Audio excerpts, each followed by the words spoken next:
Hello tout le monde, aujourd'hui je vais vous présenter l'amortisseur feutre et cuir de chez Jumpin. Donc là on est sur un produit qui est assez technique malgré on va dire son aspect un petit peu classique et un peu on va dire rustique. La première chose c'est qu'on va utiliser un très très beau feutre de très belle qualité. Nous c'est ce qu'on dit toujours, c'est que malheureusement on le voit, enfin malheureusement et heureusement on le voit dans la vie de tous les jours. Souvent c'est dans les vieux matériaux qu'on va retrouver le plus de technicité et en l'occurrence le feutre ou la très belle laine, le feutre étant de la laine, c'est là où on va vraiment retrouver les meilleures capacités d'absorption, d'ondes de choc, que ce soit à l'obstacle ou même sur le travail sur le plat, etc. C'est pourquoi on s'est tourné vraiment sur une très belle qualité de feutre. Donc là on est sur un produit qui est 100% fabriqué en France. Vraiment on le voit, c'est un feutre qui est à la fois épais mais qui est relativement souple et appétant, donc il va permettre vraiment, on va dire, de s'adapter parfaitement au dos du cheval, à la selle et vraiment de faire le lien entre la selle et le dos du cheval. La particularité c'est que comme vous le voyez là, on a vraiment deux panneaux qui sont juste complètement, qui sont juste dissociés mais qui sont juste rattachés par ces deux petites pièces de cuir là. On laisse vraiment toute la gouttière cervicale libérée, le garrot pareil qui est complètement libéré. Si l'amortisseur est bien placé et bien dégarroté, on laisse vraiment le mouvement du garrot se faire de bas en haut et du coup un cheval qui va pouvoir beaucoup plus être dans le confort, dans son mouvement, etc.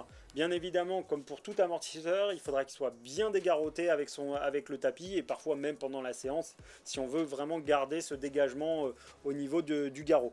Donc la deuxième chose qui est très importante, c'est qu'on est sur un des rares amortisseurs qui va prendre tout le panneau de selle en charge. Très souvent, vous allez avoir parfois un panneau de selle. Donc le panneau de selle, c'est la partie, la matelassure qui est en dessous de votre selle, qui est en contact avec le cheval, entre guillemets, avec le tapis.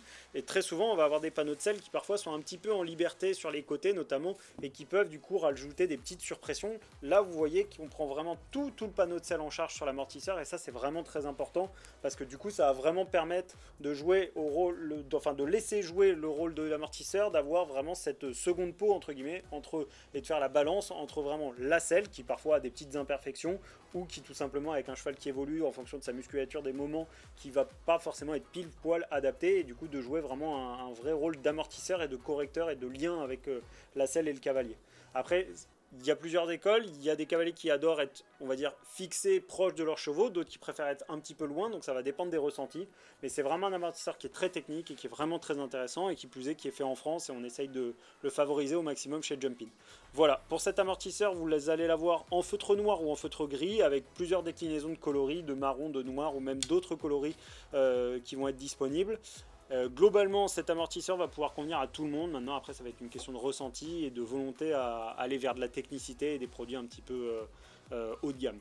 Voilà, je pense vous avoir apporté toutes les infos sur ce produit. Si jamais vous avez des questions ou quoi que ce soit, n'hésitez pas à nous contacter sur nos réseaux sociaux. Je vous dis à très bientôt chez Jumpin.